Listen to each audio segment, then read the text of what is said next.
என் அன்பு குழந்தையே, நீ இத்தனை நாளாக எதிர்பார்த்து காத்து கொண்டிருந்த அந்த நல்ல செய்தி இப்போது வந்திருக்கின்றது. சந்தோஷமாக கேட்டுவிட்டு மகிழ்ச்சியாக இரு.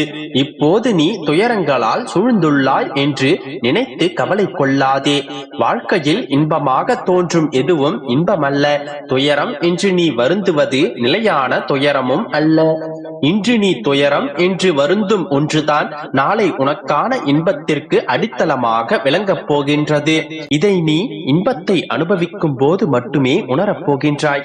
நான் உன்னோடு தான் இருக்கின்றேன். நீ கால் வைக்கும் எல்லா தீய நிகழ்வுகளிலும் உன்னை காத்து வருகின்றேன். எங்கே இப்போது நான் கஷ்டப்பட்டு கொண்டுதான் இருக்கின்றேன் அப்பா என்று சொல்கின்றாயா? உன்னுடைய வாழ்க்கையில் நிகழ்ந்த சில விஷயங்களை நீ நினைவுபடுத்தினால் உனக்கு புரியும் எங்கெல்லாம் நான் உன்னை காத்தேன் என்று. இப்போது நீ அனுபவிப்பது உன்னுடைய கர்ம வினைகளையே. அதையும் சீர்படுத்தவே நான் உன்னோடு இருக்கின்றேன். உனக்கே பணப்பற்றாக்குறை இருக்கும் போது உன்னிடத்தில் கையேந்தி நிற்பவருக்கு எடுத்து கொடுக்க நினைக்கின்றாய்.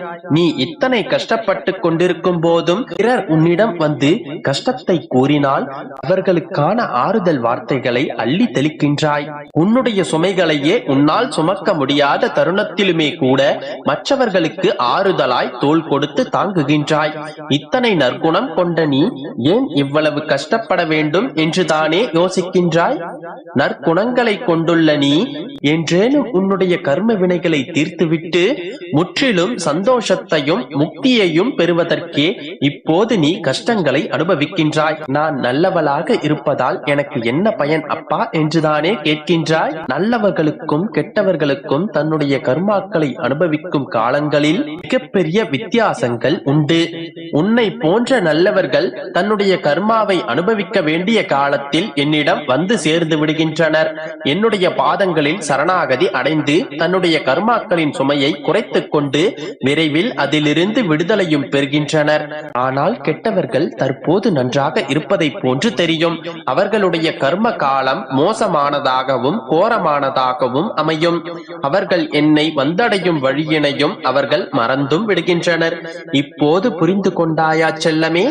இப்பொழுது தேர்வதற்கு ஒன்றுமில்லை. மனசோர்வையெல்லாம் களைந்துவிட்டு மன கஷ்டங்களையெல்லாம் விலக்கிவிட்டு உற்சாகமாக இரு. உன்னுடைய துன்பங்கள் எல்லாம் விரைவில் முடிவுறும். வாழ்வில் நல்ல பெயருடன் மகிழ்ச்சியான நிம்மதியான வாழ்வினை நிச்சயமாக பெறுவாய். நீ காத்திருந்த செய்திகள் எல்லாம் உன்னை தேடி வந்தடையும். நீ எதிர்பார்த்த நிகழ்வுகள் எல்லாம் இனி உன்னுடைய வாழ்க்கையில் நடக்கும்.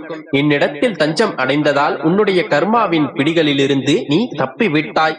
இனி நீ சுபபோக வாழ்க்கையை வாழப் போகின்றாய். உன்னுடைய காத்திருப்பையும் பொறுமையையும் நான் பார்த்து கொண்டுதான் இருக்கின்றேன். சரியான இடத்தில் சரியான நேரத்தில் சரியான காரண காரியங்களோடு நீ நினைத்ததெல்லாம், நீ என்னிடத்தில் கேட்டதெல்லாம் உன்னிடத்தில் வந்தடையும். நீ சந்தோஷமாக இருக்கும் காலம் மிக விரைவில் வரப்போகின்றது. இனி எல்லாம் சுகமே. நம்பிக்கையோடு இரு என் கண்மணியே. வாழ்க்கையில் நீ சந்தோஷம் நிம்மதியை தேடுவது எனக்கு வியப்பாய் இருக்கின்றது.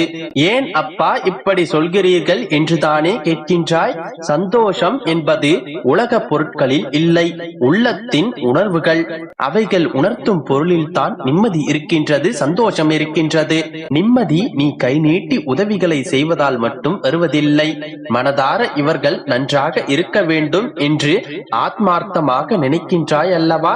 அப்போது நிம்மதி என்கின்ற காற்று தென்றலாய் வீசும்.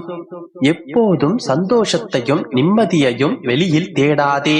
ஏனென்றால் அது வெளியில் இல்லை, உனக்குள் தான் உன்னை மாற்றும் எல்லா மாறுதல்களும் இருக்கின்றது. உன்னை பக்குவப்படுத்தவே சில நிகழ்வுகளை உனக்குள் நிகழ்த்துகின்றேன். யாரேனும் கை நீட்டி வந்து உதவி கேட்டால் உன்னால் முடிந்த உதவிகளை செய்கிறாய் அல்லவா? அப்போது அவர்களுக்குள் ஏற்படுத்தப்படும் சந்தோஷம் உனக்குள்ளும் சந்தோஷத்தை ஏற்படுத்துகின்றது. உன் முன்னால் யாராவது கலங்கி அழுது கொண்டிருப்பதை நீ பார்த்தால் உடனே ஆறுதல் வார்த்தைகளை அள்ளி தெளிக்கிறாய் அல்லவா? அப்போது அவர்கள் அடையும் நிம்மதி உனக்கும் நிம்மதியை தருகின்றது. இவ்வாறாக உன்னை சுற்றி இருக்கும் நிம்மதியையும் சந்தோஷங்களையும் உணர ஆரம்பி. உன்னுடைய வாழ்க்கையின் அழகை நீயே ரசித்துப்பார். அதை உணரத் தொடங்கு. வானத்தில் மேகத்தின் கூட்டங்களை சேர்த்துப்பார். ஓவியத்தின் உருவம் உன்னுடைய கண்முன்னே தெரியும். எதுவுமே நாம் எடுத்துக்கொள்ளும் நினைப்பில் தான் அனைத்துமே உள்ளது. அதனால் நல்லதையே எடுத்துக்கொள், நல்லதே நடக்கும். என் அன்பு குழந்தையே, இந்த நன்னாளில் உனக்கு ஒரு வாக்கு தரவே நான் வந்துள்ளேன். இன்றே இதை கேட்டுவிடு. வாழ்நாள் முழுவதும் மகிழ்ச்சியாக இருப்பாய். நீ நீண்ட காலம் என்னிடம் கேட்டுக்கொண்டிருக்கும் விஷயத்தை நான் உனக்கு தரப்போகின்றேன். இதோ என் கரங்களை பற்றிக்கொள் மகளே. இதன் பிறகு நீ உனக்கு நடக்கப் போகும் அதிசயத்தில் நீ என்னை காண்பாய். அதிவிரைவில் உன்னுடைய வாசலில் ஒரு மகிழ்ச்சியான செய்தி உன்னை தேடி வரும். எத்தனை துன்பங்கள் வந்தாலும் நடப்பதெல்லாம் நன்மைக்கே என்று இந்த அப்பா மேல் நீ வைத்த நம்பிக்கைக்கு பலன்களை நீ பார்க்கப் போகின்றாய். உன்னுடைய நெடுநாள் பொறுமைக்கும் காத்திருப்பிற்கும் என்னிடமிருந்து நிச்சயமாக பரிசினை பெறுவாய். முதலில் உன் மனதை குழப்பும் விஷயங்களை தெளிவாக புரிந்து கொள். உன் தேவைகளை உருவாக்காமலேயே எனக்கு இது வேண்டும் அது வேண்டும் என்று புலம்பிக் கொண்டிருக்கின்றாய். உன் தேவைகள் அனைத்தையும் முதலில் பட்டியலிடு. அதை மனதில் அடிக்கடி நினைத்து கொண்டு வா. உனக்கு தேவையற்ற விஷயங்களை போட்டு மனதில் உழற்றாமல் மகிழ்ச்சியான எண்ணங்களை மட்டும் அடிக்கடி நினைத்துப்பார். உன்னுடைய எண்ணங்கள் ஒவ்வொன்றும் நிறைவேறத் தொடங்கும். மனதால் ஆழ்ந்து யோசிக்கும் விஷயங்களை இந்த பிரபஞ்சம் கொடுத்தே ஆக வேண்டும். அதுதான் நியதி. அப்படி மனதால் படைக்கப்பட்டதே இந்த பிரபஞ்சம். உன் மனதால் நீ வேண்டியதை படைத்துக்கொள். இந்த பிரபஞ்சத்தை படைத்த அந்த மாபெரும் சக்தியே நீதான் மகளே. இந்த வாழ்க்கை அற்புதமானது. அதனை நீ கொண்டாடு மகளே. அன்பு என்ற விசைதான் அனைத்தையும் இயக்குகின்றது. உன் வாழ்க்கையை நீ வழக்கம் போல் நகர்த்தாமல் சற்று மாற்றிப்பார். அனைத்தும் மாறுவதை நீ உணர்வாய். இந்த வாழ்க்கையில் பிரச்சனைகள், கவலைகள் என்று எதையேனும் நினைத்து அழுது கொண்டே இருக்காமல் வாழ்க்கை ஒரு சவால் என்று நினைத்துக்கொள். அதனை சந்திக்க எப்போதும் தயாராக இரு. வாழ்க்கை ஒரு பரிசு, அதனை எப்பொழுதும் ஏற்றுக்கொள். வாழ்க்கை ஒரு சாகச பயணம், அதை எப்பொழுதும் மேற்கொள். வாழ்க்கை ஒரு சோகம், அதனை எப்போதும் கடந்து வா. வாழ்க்கை ஒரு துயரமானால் அதனை தாங்கிக் கொள். வாழ்க்கை ஒரு கடமை, அதனை நிறைவேற்றி விடு. வாழ்க்கை ஒரு விளையாட்டு, அதனை விளையாடிவிடு. வாழ்க்கை ஒரு வினோதம், அதனை கண்டறிந்து விடு. வாழ்க்கை ஒரு பாடல், அதனை பாடிக்கொள். வாழ்க்கை ஒரு சந்தர்ப்பம், அதனை தவறாமல் பயன்படுத்திக் கொள். வாழ்க்கை ஒரு பயணம், அதனை புகழுடன் முடித்துவிடு. வாழ்க்கை ஒரு காதல், அதனை சந்தோஷமாக காதலித்து விடு.